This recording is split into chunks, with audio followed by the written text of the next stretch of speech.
ng katawan nito ay lubos na pinagkakinabangan. Kaya naman, yaman itong maituturing para sa kanila.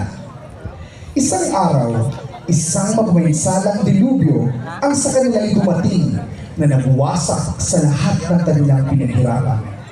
Sinubok man sila ng naturang matinding trahedya, ngunit pinagtibay sila ng pagkakaisa. Mga magigiliw naming tagapanood, halina't ating tunghayan ang kinatawan ng ikalawa at ika-apat na distrito ng Glan, ang Leonard Yang Senior Performing Arts Guild sa kanilang natatanging pagtatanghal na pinamagatang ang Binhi ng Pag-asa. Aria Glan, Marcha! Your time starts now!